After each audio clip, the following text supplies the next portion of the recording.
이 시간 찬송가 545장 이눈의 아무 증거 아니 되어도 함께 찬양하시겠습니다. 찬송가 545장입니다.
안녕하세요.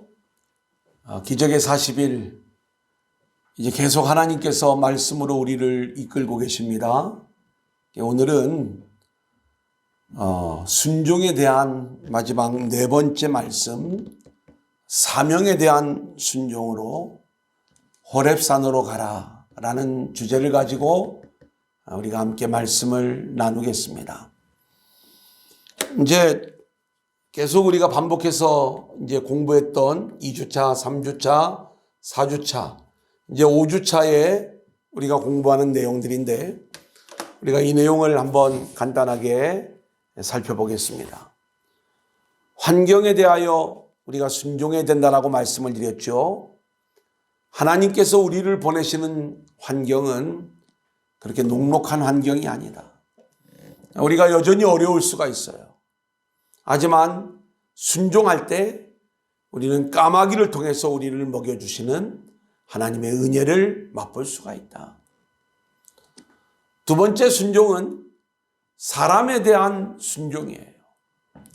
하나님께서 우리에게 붙여주시는 사람이 있어요. 우리는 뭔가 나에게 도움이 되는 사람을 붙여주기를 원하지만 오히려 나에게서 에너지가 흘러가고 뭔가 내가 도움을 줘야 되는 그러한 사람을 하나님이 붙여줄 수 있어요. 엘리야에게 붙여줬던 사르밧 과물은 믿음도 없고 능력도 없는 그러한 여인이었어요. 근데 오히려 이 여인에게 엘리야가 보내어짐으로 그 여인이 믿음도 회복되고 그리고 살게 되는 그러한 역사가 나타나게 되는 거죠. 하나님께서 우리에게 사람을 붙여주실 때 그 사람을 통해서 내가 뭔가를 얻으려고 하지 말고 나를 통해서 그 영혼이 세워져서 결국 그 세워진 영혼이 나를 돕는 이 하나님의 원리를 우리가 놓치지 말아야 되는 것입니다. 세 번째는 영적 전쟁에 대한 순종이었죠. 아방에게로 가라. 갈멜산으로 가라. 우리는 네 가지 차원에서 우리 안에 영적 전쟁이 세워져야 되는 거예요. 하나는 내 인생의 진정한 왕은 하나님이신가? 아니면 여전히 내가 왕인가? 하나님을 왕으로 모시는 전쟁, 이것이 첫 번째 영적 전쟁이에요. 우리 안에 진정한 신앙으로 세워져 나의 왕됨을 내려놓고 오직 하나님만이 여러분 인생의 왕으로 모셔질 수 있기를 소망합니다. 두 번째는 교권과의 전쟁이에요. 종교적 인본주의 재단을 쌓는 바알 선지자가 아니라 신본주의를 쌓는 복음적 신앙. 그러니까 종교적 신앙을 내려놓고 복음적 신앙을 붙잡는 그 전쟁이 바로 두 번째 영적 전쟁의 모습이다. 세 번째는 하나님이냐 세상이냐. 머뭇거리는 이 백성들의 모습을 보면서 우리 안에도 이 마음이 있거든요. 이 민권과의 전쟁이다. 네 번째는 악한 영으로 인하여 우리에게 무너져 있는 재단의 모습이 있어요. 삶의 예배가 있어요. 그 무너진 재단이 회복되어지는 것. 그래서 기적의 40일에 우리는 영적 전쟁에 대하여 순종함으로 이 놀라운 응답과 승리를 경험해야 되는 줄로 믿습니다. 이제 마지막 네 번째는 사명에 대한 순종입니다. 이제 하나님께서 엘리야를 호렙산으로 이끄셔서 사명을 부여해 주시는데 거기에 어떤 내용들이 담기게 되는가 우리가 그 내용을 살펴보겠습니다. 먼저 이제 갈멜산 영적 전쟁의 후속편이에요. 18장 41절부터의 말씀을 보면 바알 선지자들과의 싸움에서 놀라운 승리를 거둔 엘리야가 아합에게 이렇게 이야기를 합니다. 엘리야가 아합에게 이르되 올라가서 먹고 마시소서 큰 비의 소리가 있나이다. 여러분, 이 이야기는 쉬운 선포가 아니었어요. 지금 불로 응답하시는 여호와 하나님의 역사로 말미암아 영적 전쟁에서 어마어마한 승리를 거두었잖아요. 그런데 이 승리로만 살아계신 하나님이 증명되어지는 게 아니라 그들이 아무리 열심히 바알을 믿었어도 극심한 가뭄으로 고난을 당할 수밖에 없었는데 이제 여호와 하나님께 기도함으로 큰 비가 내려지는 이 이야기를 엘리야가 선포하고 있는 거예요. 엘리야가 이렇게 담대히 선포할 수 있었던 이유가 있습니다. 그것은 우리가 1절 이미 지난 시간에 함께 나누었던 거죠. 하나님이 엘리야를 아합에게 보내시면서 내가 비를 지면에 내리리라 말씀하셨잖아요. 엘리야는 하나님의 분명한 말씀을 들었기에 하나님이 비를 내려주실 줄로 믿고 아합 왕에게 큰 비의 소리가 있나이다. 이렇게 담대히 외칠 수가 있었던 것이죠. 이제 아합 왕이 42절 말씀을 보면 먹고 마시러 올라가니라. 엘리야가 갈멜산 꼭대기로 올라가서 땅에 꿇어 엎드려 그의 얼굴을 무릎 사이에 넣고, 자, 하나님께서 내가 비를 지면에 내리리라 이렇게 말씀하셨어요. 비를 내리는 게 하나님의 뜻인데 그 하나님의 뜻을 알고 있는 엘리야가 기도를 하는 거예요. 여러분, 이게 기도의 원리가 되는 것입니다. 우리는 말씀을 통해서 하나님의 뜻을 깨달아 알고 또 그 뜻이 이루어지기를 기도해야 되는 거잖아요. 엘리야는 큰 비가 올 것을 알면서 그 하나님의 뜻을 붙잡고 그 뜻이 이루어지기를 기도하는 복음적 기도자의 모습을 보이고 있는 것이죠. 여러분, 이것은 바알 선지자들의 기도와 엘리야의 기도의 차이점은 이런 겁니다. 바알 선지자들은요, 그들이 신에게 기도하고 응답을 받는 모습을 통해서 자기들의 영광을 구하는 거예요. 자기들의 능력을 입증해 보이기를 원하는 거예요.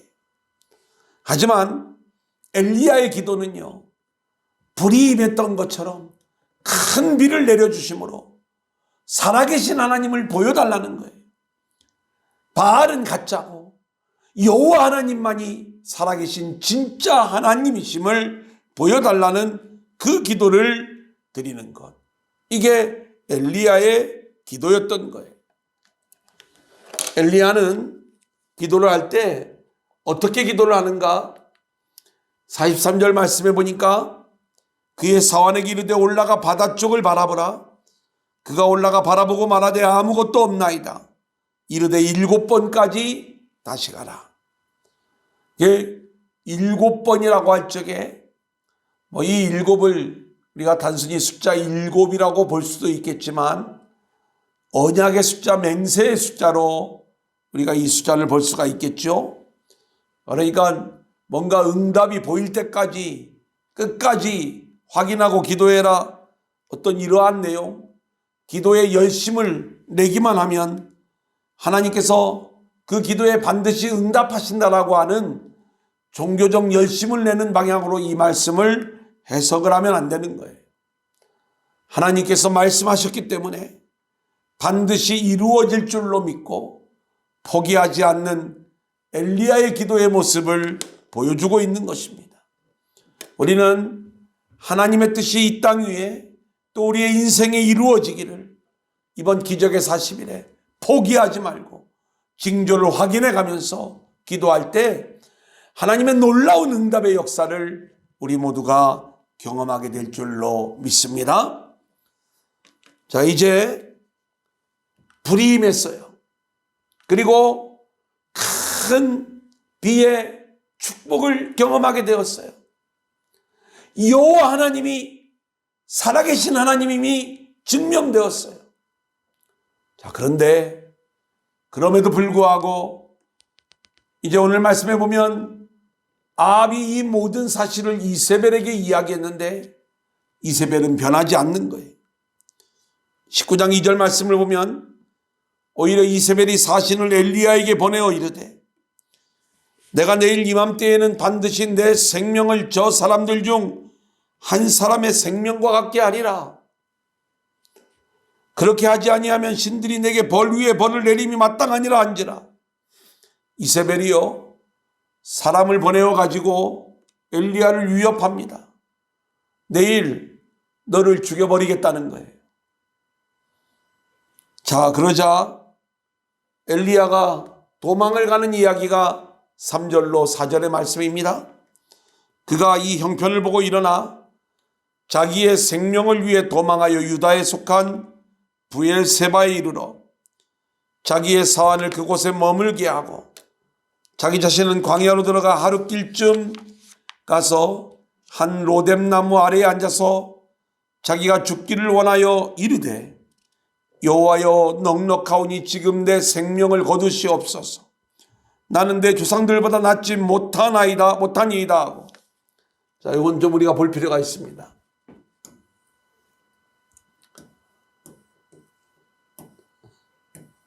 자, 여기가 이스라엘이고 아래가 유다입니다. 이 이스라엘에 있던 엘리야가 유다 광야로 도망쳐 오는 거예요. 그리고 거기 말씀을 보면 유다에 속한 브엘세바에 이르러, 이 유다의 가장 아래쪽이 브엘세바입니다. 이 브엘세바에 자기의 사환은 거기에 있으라고 하고 자기는 광야로 하룻길을 더 가가지고 로뎀나무에 앉아있는 모습이에요. 그러니까 이세벨이 자기를 죽인다고 하니까 유다까지 와요. 가장 남쪽으로 끝까지 도망와서 하루를 더 광야로 들어가 로뎀나무에 앉아가지고 하나님 앞에 나를 좀 데려가 주세요. 저는 여기까지입니다. 이 기도를 드리는 장면 아닙니까? 왜 엘리야가 절망하는가? 여러분, 엘리야는 하나님께서 아합 왕에게 가라 이렇게 말씀하셨을 때 생각해 보면 이 아합에게 가는 게 죽으러 가는 길이 될 수도 있어요. 아합이 자기를 지명수배해 놓았잖아요. 그런데 하나님이 가라고 하니까 가서 영적 전쟁을 하는 거예요. 자, 그렇게 용기 있던 이 엘리야가 왜 이세벨의 위협 앞에서 절망하고 있는가? 그것은 이세벨의 위협이 무서워서 절망하고 도망가는 것이 아니라 엘리야의 절망에는 또 다른 영역이 자리 잡고 있는 거예요. 그건 뭐냐? 엘리야는 하나님이 갈멜산에서 불로 응답하시고 다시 큰 비의 축복을 내려주시면 모든 사람들이 회개하고 하나님을 믿을 줄 알았어요. 아합도 이세벨도 하나님께 돌아올 줄 알았어요. 백성들도 머뭇거리던 모습에서 여호와 하나님을 섬기는 모습으로 완전히 바뀌어질 줄 알았죠. 그런데 바뀌질 않는 거예요. 그 하나님의 살아계심을 보고도 아합도 이세벨도 백성들도 누구도 변하지 않을 때 결국 여기서 사명자 엘리야는 절망하게 되는 것입니다. 실제로 하나님이 엘리야에게 묻습니다. 네가 왜 여기에 있느냐? 그때 엘리야의 대답이 뭐예요?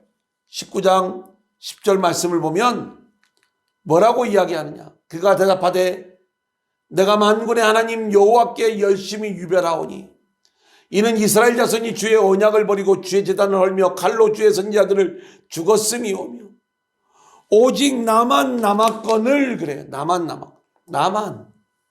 그러니까 이 여호와의 제단을 헐어버리던 자들, 그들에게 살아계신 여호와 하나님이 보여졌다면 다시 하나님께로 돌아와야 되는데 나 혼자만 남아 있습니다.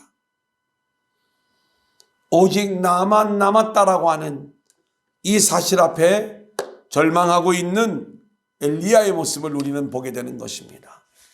저는 이 엘리야의 절망 이야기를 우리의 이야기로 그대로 이야기할 수가 있어요. 목회자도 마찬가지입니다. 목회자에게 가장 큰 기쁨이 있다면 여러분들이 복음의 말씀을 듣고 복음의 사람으로 세워져 신앙이 새로워지고 성장하는 모습을 볼 때 그게 기쁨이 되고 힘이 됩니다. 특별히 기적의 40일에 여러분들이 열심히 참여하면서 은혜 받는 모습, 변화되는 이 모습을 볼 때 이게 목회자에게는 놀라운 힘이 되고 영적 충전이 되는 거예요. 그런데요, 어떤 때는 수십 년을 예수를 믿어도 그렇게 오랫동안 복음의 말씀을 들어도 여전히 세상과 짝하면서 변화되지 않는 그 모습을 볼 때 그때 목회자는 지치는 거예요.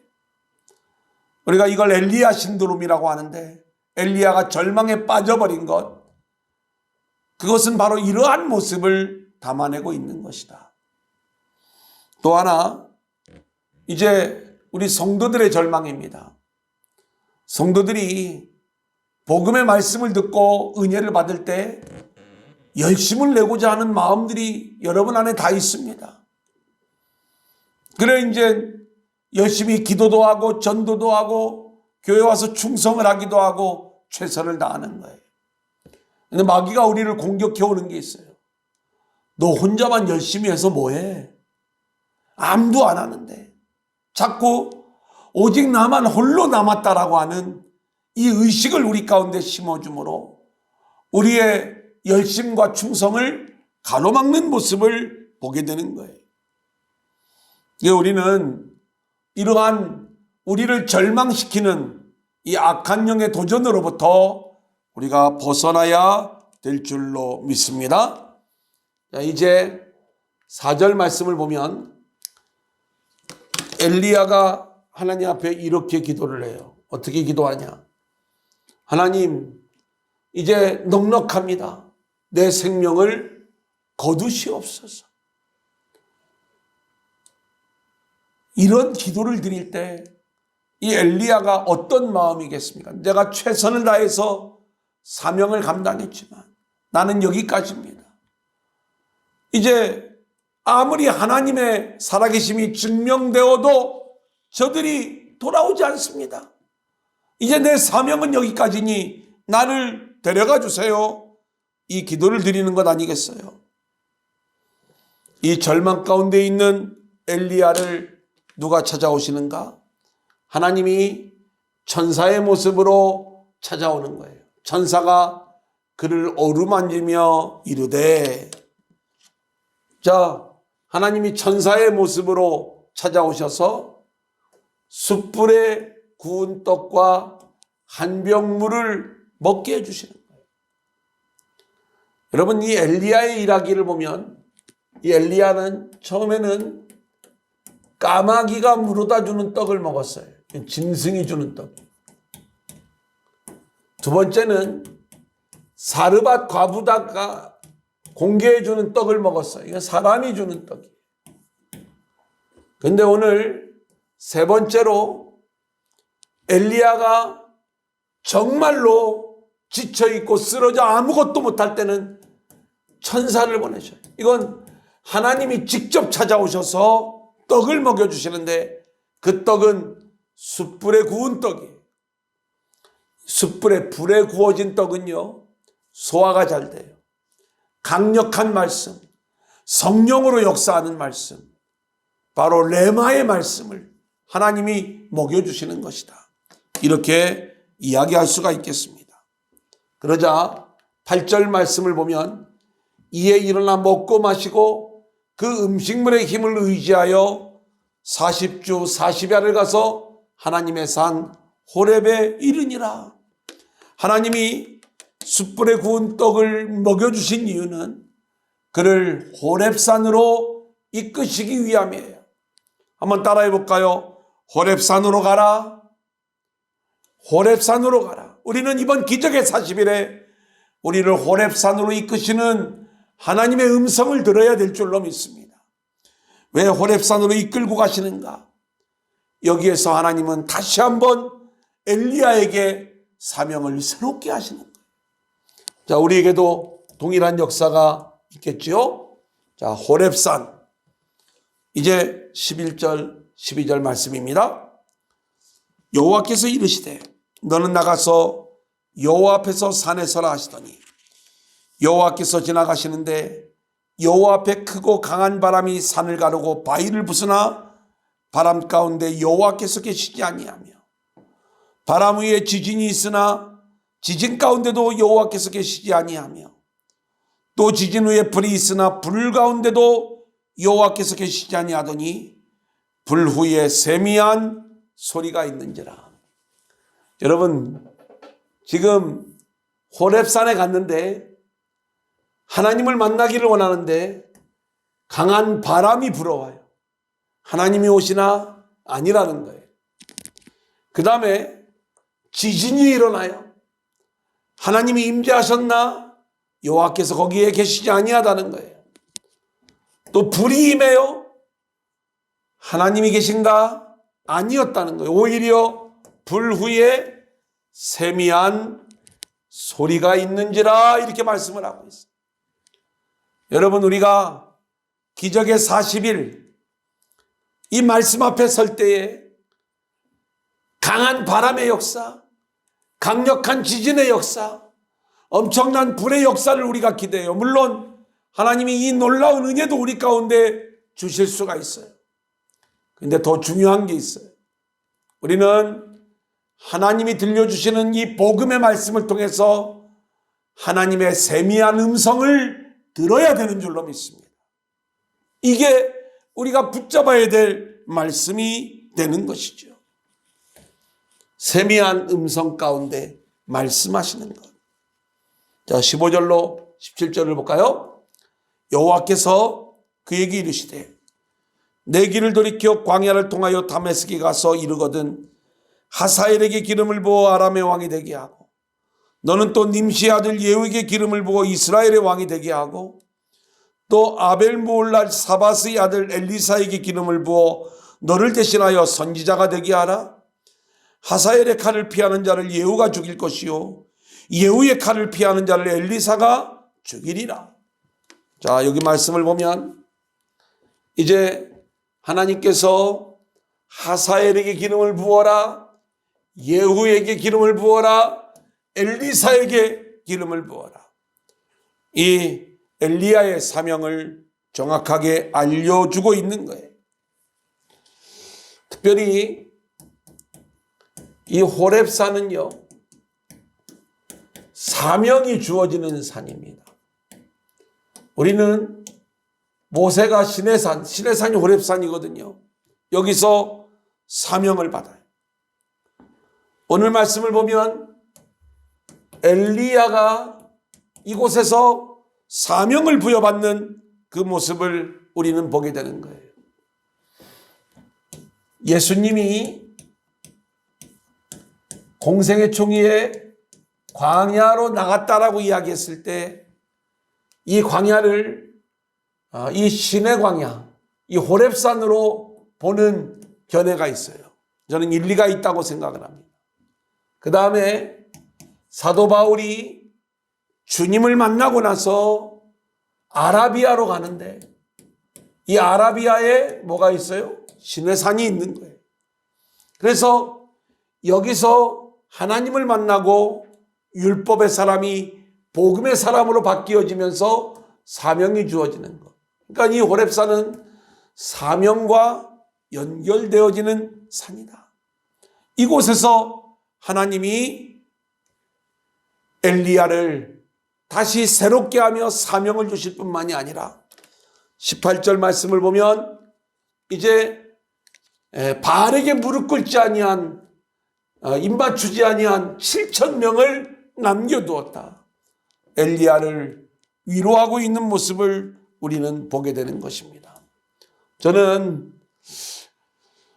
우리가 이 기적의 40일이 우리에게 사명이 주어지는 호렙산이 되어질 수 있기를 소망합니다. 그래서 이곳에서 우리는 하나님이 맡겨주시는 사명의 이야기를 들어야 되고 또 우리에게 남겨주신 7,000명이 있다라고 하는 그 사실을 확인을 해야 되는 거예요. 정리하면 기적의 40일에 우리가 찾아왔을 때에 하나님이 우리에게 묻는 거예요. 내가 어찌하여 여기에 왔느냐? 세미한 주의 음성을 들을 수 있기를 소망합니다. 그리고 우리에게 주시는 하나님의 사명이 이 기적의 40일에 깨달아져야 되는 거예요. 그리고 고난의 상황에서도 바알에게 무릎 꿇지 아니한 신앙의 사람들이 우리와 함께하고 있다는 것. 이 기적의 40일 우리가 혼자 하는 게 아니에요. 하나님께서 우리에게 붙여주신 영혼들과 함께하고 있는 이 기적의 40일. 바알에게 입맞추지 아니한 신앙의 친구들을, 동지들을 하나님이 남겨놓으셨다. 네, 오늘 우리가 이 마지막 사명에 대한 순종의 이야기 함께 나누었습니다. 기적의 40일을 우리가 진행하면서 나 혼자만 세워지는 신앙이 아니라 우리가 함께 세워져가는 그렇게 사명을 감당하는 자들로 세워질 수 있기를 소원합니다. 감사합니다. 이 시간 찬송가 268장 죄에서 자유를 얻게 함을 우리 함께 찬양하시겠습니다. 찬송가 268장입니다.